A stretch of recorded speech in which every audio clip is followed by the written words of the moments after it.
Hello, Dr. James Bogash, expert in health and longevity, and today we're going to talk about bone density and fracture risk, or really how not to fracture something. And before I give you the number one way to avoid a fracture, make sure you like this video, share it with somebody you think needs the information, and subscribe to the channel. That being said, there's a lot of things that come to mind when it comes to lowering your fracture risk. Some of them are just sort of worthless, like dairy intake or calcium. Other ones have some pretty good evidence, like vitamin D. And obviously there's medication. There's a long different, you started with like Fosamax, the anti-resorptive agents. Now we've moved into Rankle and TNF alpha, or osteoclast blockers. Anyway, there's a variety of them out there. And the real number one way to lower your risk of fracture is to not fall. And to not fall, the number one way to do that is to strength train or resistance train and balance train. So this study, but where's your best bang for the buck? And this study looked at, compared 40 people, so 20 people did resistance training and 20 people did agility training. And they did this for 8 weeks, 3 times a week, so about 24 sessions. And they measured it by the time to get up and go test. So how long can you go? How long does it take you from sitting to standing to walking?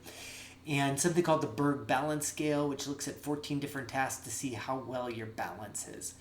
And what they found was that they were both effective. However, resistance training was more effective than balance training. It's not that both aren't important, but the reality is having stronger legs will lower your risk of falling and lower your risk of fracture. I have this conversation often, and yet in society we tend to go towards the other way of not moving around or being more frail. And walking around the block, swimming, those things are not going to do it. We have to challenge our body and our bones and our muscle.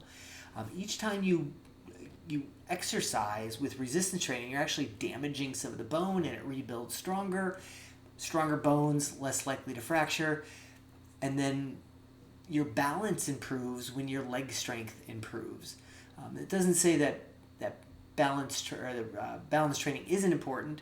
Quite frankly, I think things that build muscle power, so things like aerobics or kettlebell training, martial arts, kicking, jump rope, things like that, those can all help build muscle power, which will lower your risk of falls as well. Resistance training, we got to get out there, we got to move, and we have to challenge our bodies. Just walking around the block is not going to help your bones. We need to do more. As always, I'll post a link to this particular study in the description. Make sure you like this video, share it with somebody you think needs the information, and subscribe to the channel.